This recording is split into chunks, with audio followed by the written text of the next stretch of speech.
You guys will here have 20 Newton meters. It's gonna be the first pass. This is gonna be the like set in pass. So I'm gonna go ahead and do that real quick.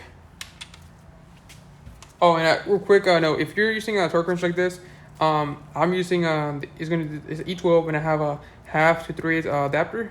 But try to have as much as short as possible thing here. As if you're using like a long extension, something like that, torque does get reduced as you go with a longer extension.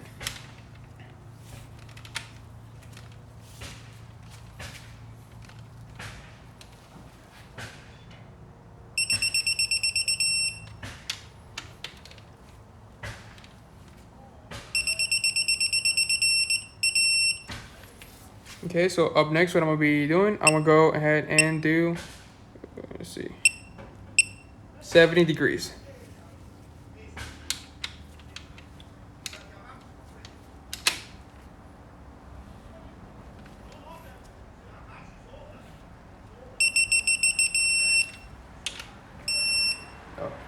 And every time you do this like this, don't forget to reset it before you do the next press.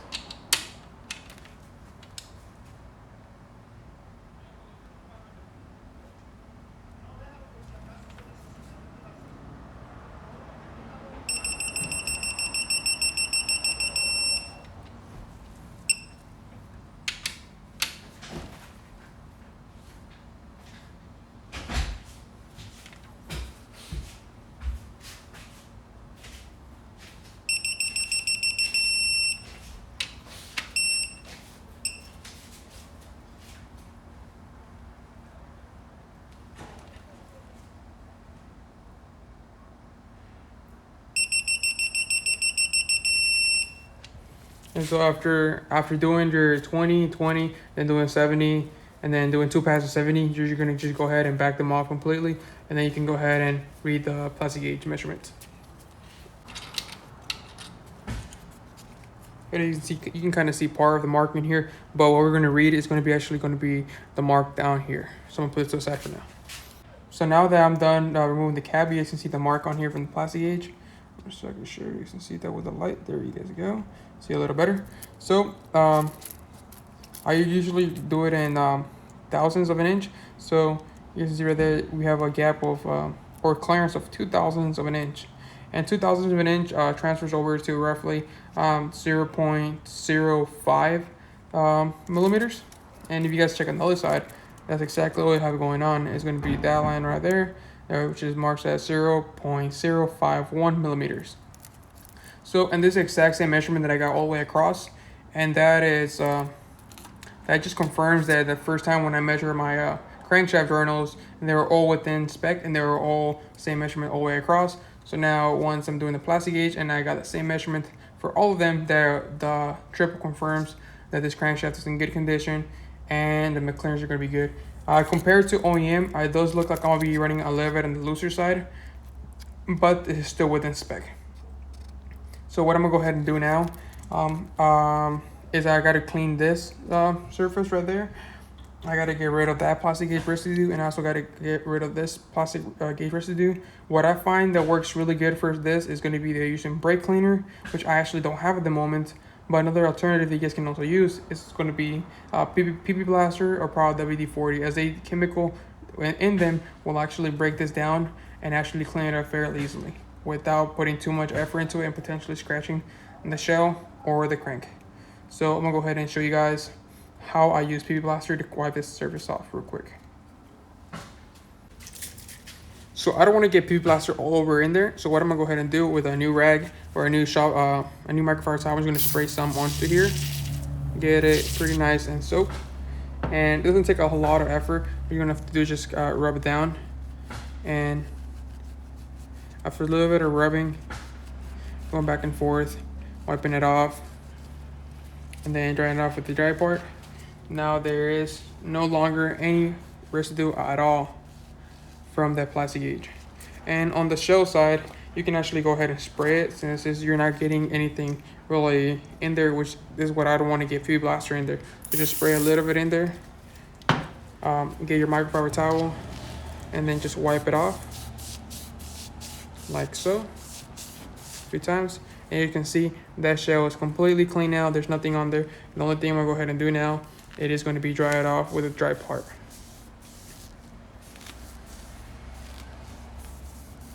So now this is ready to go in, and then the journal is ready. So what I'm gonna go ahead and do down, I drop down the connecting rod down and to the side, and I'll move the crankshaft a little bit over so I can get the crankshaft dry once again. And I'm gonna go ahead and clean any oils or any pre-blast that could have gone into the bottom shell. All right, so now that everything's cleaned up, now we're finally ready for the actual reassembly. What I like to use for anything like this, I usually use this Lucas assembly loop. I have used this on quite a few other motors, not just rod bearings, but also on cams and stuff like that. So I always keep one of these bottles around. They are really good, and I have never had any issues with them. So, and I like to be pretty generous, so I put a lot of this thing in there. A lot of it's going to get squeezed out, but it's better to have more than not enough. I'm also going to put some on the journal itself, and then when I spin it back, I'm going to continue pouring a little bit more. All right, so now it's back at the very top. So now what I can go ahead and do again is going to get the connecting rod. Once again, use the old bolt trick and just get one of the old bolts. Put a few threads on there. And now you can just pull it up. Now it's fully seated. Take this old bolt to the side. Clean my hands again just to get anything off of my hands. Get the rod cap. Get a little more assembly lube. And that's kind of the amount that I like to use. Just quite a bit of it. And then if your glove is clean, you kind of squeeze it a little bit around. Make sure you get it everywhere. And now, I told you guys, this side does not have any letters on it, and this side does.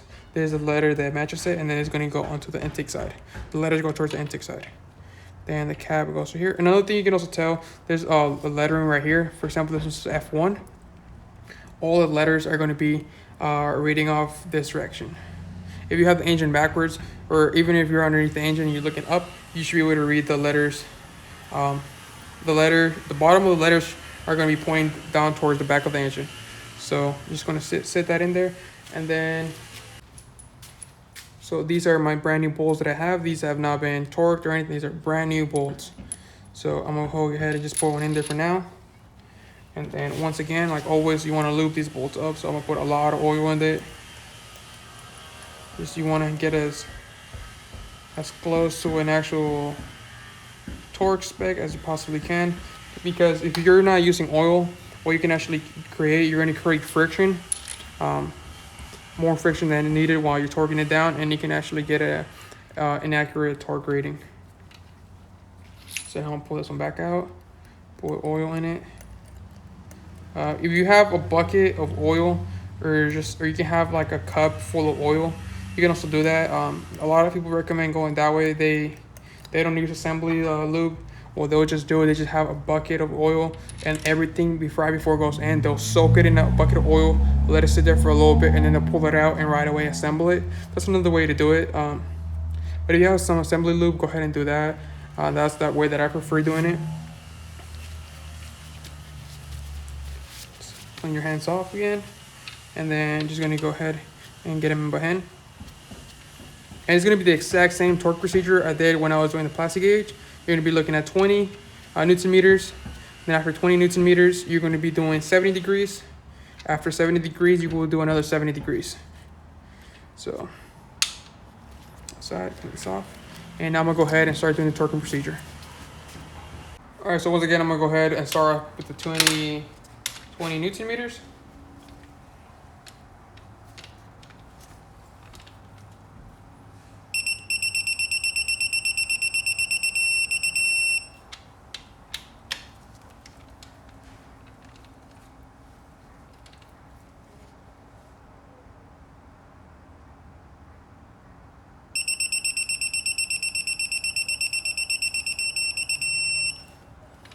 Then I'm gonna move on to 70 degrees.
Okay, so and after I do this, what I like to do, um, well, I like to do this in pretty much just about any bolts that I do that are torqued and are really uh, important to make sure they don't back out. Like I typically do this on flywheels, um, flywheel bolts and stuff like that.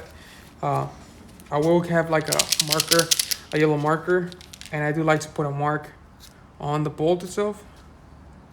So just like that, put on top as well, and then on this side as well.